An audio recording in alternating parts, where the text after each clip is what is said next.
नमस्कार, मी अनुजा. तुम्ही पाहत आहात मुंबई तक. खरं तर महाराष्ट्रात येणारा फॉक्सकॉन आणि वेदांताचा प्रोजेक्ट हा गुजरातला गेल्यामुळे महाराष्ट्रात खूप मोठा वाद सुरू आहे. अनेक आरोप प्रत्यारोपांच्या फैरी सुरू आहेत. या वादाला तोंड फुटलं ते 13 सप्टेंबरला वेदांता कंपनीचे चेअरमन अनिल अग्रवाल यांनी केलेल्या ट्विटवर, जेव्हा त्यांनी सांगितलेलं होतं की जो प्रोजेक्ट खरं तर महाराष्ट्रात येणार होता तो प्रोजेक्ट गुजरातला गेलेला आहे आणि गुजरात सरकारसोबत त्यांचा MOU सुद्धा साईन झालेला आहे आणि त्याच्यामुळे सेमीकंडक्टर चिप संदर्भातला जो प्रोजेक्ट येणार होता तो गुजरातला गेला. साहजिकच आहे, महाराष्ट्रातला प्रोजेक्ट जर गुजरातला जात असेल तर राजकारण हे तापणारच. आणि त्याच ट्विटवर खरं तर आदित्य ठाकरे, शिवसेनेचे नेते आणि माजी मंत्री आदित्य ठाकरे यांनी आपलं ट्विट केलं. तेच ट्विट कोट्विट करून की प्रोजेक्ट भारतात आला याचा तर आनंद आहे, पण जो प्रोजेक्ट महाराष्ट्रात होणं अपेक्षित होतं तो गुजरातला कसा काय गेला याच्यावरून त्यांनी शिंदे फडणवीस सरकारवर सुद्धा टीका केली. आणि सोबतच त्यांनी हे सुद्धा सांगितलेलं होतं की मविया सरकारने याच प्रोजेक्टसाठी वेदांता ग्रुप असू दे किंवा फॉक्सकॉन ग्रुप असू दे त्यांच्यासोबत चर्चा सुद्धा केलेल्या होत्या. सतत त्यांच्या बोलणी सुरू होत्या. महाराष्ट्र सरकारने म्हणजे मविया सरकारने त्यावेळेला त्यांना अनेक ऑफर्स सुद्धा दिल्या, सबसिडी सुद्धा दिल्या, पण तरी सुद्धा हा प्रोजेक्ट महाराष्ट्रात का आला नाही यावरून त्यांनी काही प्रश्न उपस्थित केले. यावरूनच आम्ही खरं तर ज्याचा खरं तर फोटो सुद्धा व्हायरल झाला खूप मोठ्या प्रमाणात की कसं आदित्य ठाकरे यांनी वेदांता ग्रुपसोबत त्यावेळेला चर्चा केलेली होती, जी चर्चा जानेवारी 2022च्या महिन्यात झालेली होती. त्यामुळेच आम्ही म्हटलं की एकदा अनिल अग्रवाल यांचं आपण अकाउंट चेक केलं पाहिजे. जे ट्विटरवरून जे त्या संदर्भात माहिती देत होते ते आम्ही अनालिसिस करण्याचा प्रयत्न केला. आज आपण समजून घेणार आहोत की ज्या चर्चेसंदर्भात खुलेआमपणे महाराष्ट्रासोबत जी चर्चा होत होती या प्रोजेक्ट संदर्भातली, त्या संदर्भातली माहिती जशी अनिल अग्रवाल यांच्या ट्विटवरून देण्यात आलेली होती, तसंच आणखीन कुठले कुठले अनिल अग्रवाल यांचे या प्रोजेक्ट संदर्भातले ट्विट्स होते ते आपण आता पाहणार आहोत. तुमच्या स्क्रीनवर तुम्हाला दिसत असेल अनिल अग्रवाल यांचं ट्विटर अकाउंट आहे, ज्याच्यावरूनच या सगळ्या माहिती देण्यात येत होत्या. पण हे आदित्य ठाकरे आणि अनिल अग्रवाल यांच्यात जी चर्चा झाली त्याच्या आधी सुद्धा या प्रोजेक्ट संदर्भातले ट्विट्स होते. सगळ्यात पहिलं ट्विट जे आलेलं होतं ते होतं डिसेंबर 16, 2021, ज्या वेळेला केंद्रीय मंत्रिमंडळाने सेमीकंडक्टर चिप संदर्भातला प्रोजेक्ट हा भारतात आणण्यासंदर्भातली घोषणा केलेली होती. आत्मनिर्भर भारत जे स्वप्न आहे पंतप्रधान मोदींचं, जे कोविड नंतर ज्याची घोषणा करण्यात आलेली होती, त्या अंतर्गत हा प्रोजेक्ट भारतात येणार सेमीकंडक्टर चिप्सचा. कारण की या चिप्सचा जगभरात तुटवडा भासत होता आणि त्याचीच संधी कुठेतरी भारताला हेरायची होती आणि त्यामुळे या सेमीकंडक्टर चिप्सचं मॅन्युफॅक्चरिंग हे भारतात होईल या संदर्भातली घोषणा ही करण्यात आलेली होती. आणि त्यासाठी अनिल अग्रवाल यांनी त्याच्यावर ट्विट केलेलं होतं. त्यांनी सरकारचे आभार सुद्धा मानलेले होते त्या संदर्भातले. खास करून त्यांनी पंतप्रधान नरेंद्र मोदी यांना त्या ट्विटमध्ये टॅग सुद्धा केलेला आहे आणि सोबतच IT मिनिस्टर जे आहेत अश्विनी वैष्णव त्यांना सुद्धा टॅग केलेला आहे. आणि त्याच्यात हे सांगण्यात आलेलं होतं की या प्रोजेक्टसाठी जे 76,000 कोटींचं इन्सेंटिव्ह पॅकेज देण्यात आलेलं आहे त्याबद्दल सुद्धा त्यांनी त्या संदर्भातले आभार मानलेले होते. हे ट्विट होतं डिसेंबर 16, 2021. त्याच्यानंतर आपण पाहिलेलं होतं ते म्हणजे की आदित्य ठाकरे आणि वेदांताचे जे चेअरमन आहेत अनिल अग्रवाल यांची एक मीटिंग झालेली होती. व्हर्च्युअल मीटिंग होती ती आणि त्यामध्ये प्रफुल्ल पटेल सुद्धा आहेत, सोबतच आदित्य ठाकरे आहेत. आणि ही मीटिंग सुद्धा याच प्रोजेक्ट संदर्भात झालेली होती, जो प्रोजेक्ट महाराष्ट्रात येणार होता. त्या ट्विटमध्ये सुद्धा तुम्ही पाहत असाल की त्यांनी लिहिलेलं होतं की हा महाराष्ट्रात प्रोजेक्ट येण्यासंदर्भातली ही चर्चा आहे. हे ट्विट आहे जानेवारी 21, 2022 सकाळी 10:45.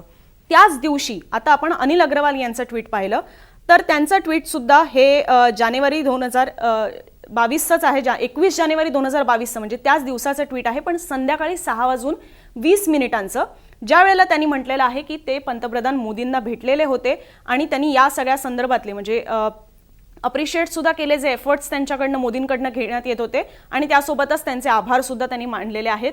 पण ही गोष्ट जो सेमीकंडक्टर चिप संदर्भातला जो प्रोजेक्ट होता त्या संदर्भातली ही बैठक नव्हती, वेगळ्या कारणासाठी ही बैठक घेतलेली होती. पण ज्या दिवशी आदित्य ठाकरे आणि महाराष्ट्रात ह्या प्रोजेक्ट येण्यासंदर्भातली चर्चा सकाळी झालेली होती त्याच दिवसाच्या संध्याकाळी पंतप्रधान मोदींशी सुद्धा अनिल अग्रवाल यांची भेट झालेली होती.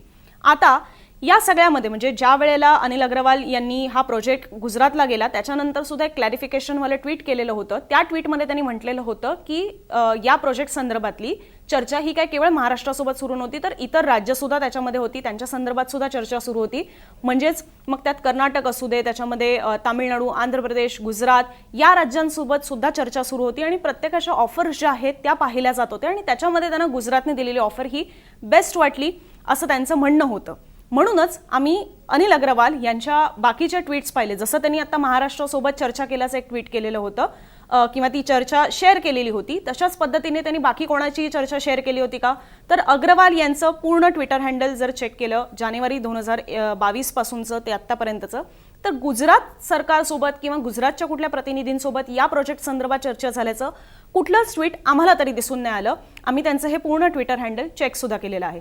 पण या संदर्भात म्हणजे आता जे अनिल अग्रवाल यांनी ट्विट केलेलं होतं की गुजरात सरकारसोबत सुद्धा आमची काही महिन्यांपासून चर्चा सुरू होती. आता त्यांनी काही महिने म्हटले, म्हणजे एक्झॅक्ट कुठल्या महिन्यापासून चर्चा सुरू झाली याचा कुठलाच उल्लेख नाहीये. पण हे ट्विट तुम्ही आता पाहाल ते आहे मे 11चं, ज्या वेळेला मिंटला दिलेल्या मुलाखतीत अनिल अग्रवाल, खरं तर ती ऑडिओ क्लिप आहे, ऑडिओ मुलाखत आहे ती, आणि त्या मुलाखतीत सुद्धा त्यांना या फॉक्सकॉनच्या प्रोजेक्ट संदर्भातला प्रश्न विचारण्यात आलेला होता. त्यावेळेला सुद्धा त्यांनी म्हटलेलं होतं की आमची अनेक राज्यांसोबत चर्चा अजूनही सुरू आहे, साईट ही अजूनही फायनल झालेली नाही. म्हणजेच 11 मे पर्यंत तरी कुठलंही गुजरात सरकारसोबतचं डील फायनल झालंय असं दिसून येत नव्हतं, किंवा ती चर्चा पूर्णत्वाला गेलेली आहे असं सुद्धा दिसत नव्हतं. याचाच अर्थ मे 11 पर्यंत तरी फॉक्सकॉन किंवा वेदांता कंपनीचं सगळ्या सरकारांसोबतची चर्चा ही सुरू होती. आता त्याच्यानंतर जेव्हा जेव्हा आदित्य ठाकरे या संबंधात बोलत असतात तेव्हा त्यांनी म्हटलेलं आहे की त्यांनी दावोसला जे ते गेलेले होते त्यावेळेला सुद्धा त्यांची फॉक्सकॉन आणि वेदांतासोबत या प्रोजेक्ट संदर्भातली चर्चा ही झाली होती. आता अनिल अग्रवाल यांचं मे 24 म्हणजे 11 मे पर्यंत काही डिसाईड झालेलं नव्हतं. मे 24ला अनिल अग्रवाल हे सुद्धा दावोसला होते आणि त्यांनी त्या संदर्भातलं सुद्धा ट्विट केलेलं आहे जे तुमच्या स्क्रीनवर दिसत असेल. मे 24, 2022ला ते सुद्धा दावोसला होते. आदित्य ठाकरे सुद्धा या दावोसला गेलेले होते. आदित्य ठाकरे तत्कालीन राजशिष्टाचार, पर्यटन आणि पर्यावरण मंत्री, सोबतच सुभाष देसाई म्हणजे तत्कालीन उद्योग मंत्री हे सुद्धा त्या दावोसला गेलेले होते तिथल्या समिटमध्ये. आणि आदित्य ठाकरेंनी सांगितल्यानुसार दावोसमध्ये सुद्धा हा प्रोजेक्ट महाराष्ट्रात येण्यासंदर्भातली ही चर्चा झालेली होती. पण ना आदित्य ठाकरे ना अनिल अग्रवाल या दोघांपैकी कोणीही एकत्र तिकडे फोटो शेअर केलेला नाहीये. फक्त दोघांनी म्हणजे सुभाष देसाई आणि आदित्य ठाकरेंनी दावे मात्र केलेले आहेत की याच दावोसच्या समिटमध्ये दोघांची बैठक किंवा बोलणी जी आहेत ती महाराष्ट्रात प्रोजेक्ट येण्यासंदर्भातली झालेली होती. हा प्रोजेक्ट महाराष्ट्रातच येईल इथपर्यंत त्यांची बोलणी ही झालेली होती. आता त्याच्यानंतर 3 महिने साधारण गेलेले आहेत. यामध्ये जून महिन्यामध्ये म्हणजे दावोसला मे महिन्यात ही बोलणी झालेली होती. आदित्य ठाकरे, सुभाष देसाई आणि अनिल अग्रवाल यांच्यामध्ये फॉक्सकॉनशी सुद्धा बोलणी झाली होती असं सुद्धा आदित्य ठाकरेंचं म्हणणं आहे. जून महिन्यामध्ये फॉक्सकॉनचे जे अधिकारी आहेत ते पंतप्रधान मोदींना भेटलेले होते. त्याच्यानंतर जुलै महिन्यामध्ये वेदांताचं शिष्टमंडळ आणि फॉक्सकॉनचं शिष्टमंडळ हे सुद्धा सत्तांतर झाल्यानंतर मुख्यमंत्री एकनाथ शिंदे झालेले, उपमुख्यमंत्री देवेंद्र फडणवीस झालेले यांच्याशी त्यांची बोलणी झालेली होती. त्याच्यानंतर अनिल अग्रवाल ज्यांनी स्वतःहून ट्विट करून ही माहिती दिलेली आहे ती आहे 5 सप्टेंबरची. 5 सप्टेंबरला अनिल अग्रवाल जे वेदांताचे चेअरमन आहेत, अध्यक्ष आहेत, त्यांनी पंतप्रधान मोदींची भेट घेतलेली होती. आणि त्याच्यानंतर आपण पाहिलेलं आहे की 13 सप्टेंबरला ही माहिती देण्यात आली अनिल अग्रवाल यांच्याकडनं की MOU जो आहे तो गुजरात सरकारसोबत साईन झालेला आहे. म्हणजेच हा जो सेमीकंडक्टर चिप्सचा प्रोजेक्ट महाराष्ट्रात येणार होता तो गुजरातमध्ये गेलेला आहे. पण ही पूर्ण टाइमलाईन जर आपण पाहिली अनिल अग्रवाल यांच्या ट्विट्सची तर त्याच्यामध्ये कुठेही गुजरात सरकारसोबतच्या चर्चा ज्या सुरू होत्या किंवा त्यांच्यासोबत काही बोलणी झाली होती वेदांता ग्रुपची किंवा फॉक्सकॉनची सेमीकंडक्टर चिप्सच्या प्रोजेक्ट संदर्भातली, तर त्या संदर्भातली माहिती ही कुठेही दिसून आली नाही. पण जी आदित्य ठाकरेंसोबतची बैठक झालेली होती याच प्रोजेक्टसाठीची त्या संदर्भातलं ट्विट त्यांनी जरूर केलेलं होतं जानेवारी 2022 मध्ये.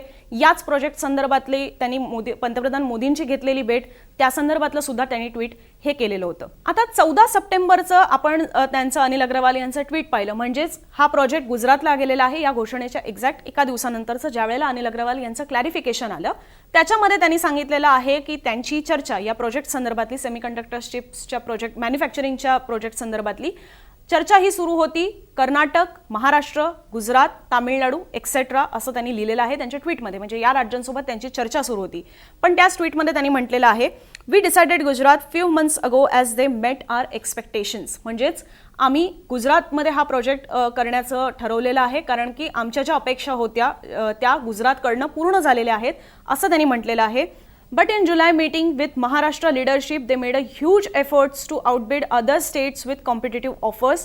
But we have to start in one place and based on professional and independent advices, we chose Gujarat.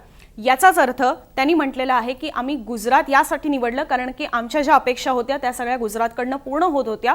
अर्थात इतर स्टेट्सच्या तुलनेत महाराष्ट्र सरकारने सुद्धा जरूर काही ऑफर्स दिलेल्या होत्या, पण कुठून तरी सुरुवात करावी लागते आणि आम्हाला जे सल्ले मिळाले, जे प्रोफेशनल सल्ले मिळाले त्यांच्यानुसार आम्ही गुजरातची निवड केलेली आहे असं या ट्विटमधनं त्यांनी माहिती दिलेली आहे। आणि म्हणून त्यांनी गुजरात म्हटलेलं आहे। त्यांनी दिलेल्या माहितीनुसार की खूप महिन्यांपासून आमची गुजरात सरकारसोबतची सुद्धा बोलणी ही सुरू होती।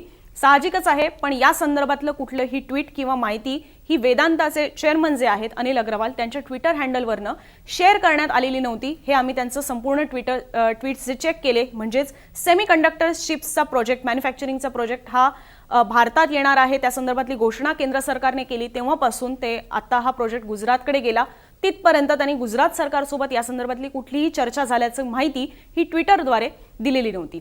या सगळ्या संदर्भातले अनेक रिपोर्ट्स आहेत, म्हणजेच या प्रोजेक्टसाठी गुजरातने नेमकी काय काय ऑफर दिलेली होती, महाराष्ट्राने नेमकी काय काय ऑफर दिलेली होती, हा प्रोजेक्ट महाराष्ट्रात का येऊ शकला नाही या संदर्भातले आजी माजी उद्योग मंत्री उदय सामंत, सुभाष देसाई यांची सुद्धा मुलाखत मुंबई तकने घेतलेली आहे आणि सोबतच महत्त्वाचे विश्लेषण, पत्रकार परिषदा याही घेऊन आम्ही तुमच्या समोर येत आहोत। त्यासाठीच मुंबई तकचं YouTube चॅनल जरूर सबस्क्राइब करा, जेणेकरून तुम्ही अपडेटेड राहाल या सगळ्या वादासंदर्भातलं जे राजकारण तापतंय त्याच्या संदर्भात सुद्धा इतरही महत्त्वाच्या बातम्या आणि विश्लेषण पाहण्यासाठी YouTubeचं चॅनल सबस्क्राइब करा। फेसबुक, ट्विटरवर तुम्ही आम्हाला फॉलो करू शकता आणि सगळ्या बातम्या सविस्तर वाचण्यासाठी mumbaitak.in ही आमच्या वेबसाईटलाही नक्की भेट द्या।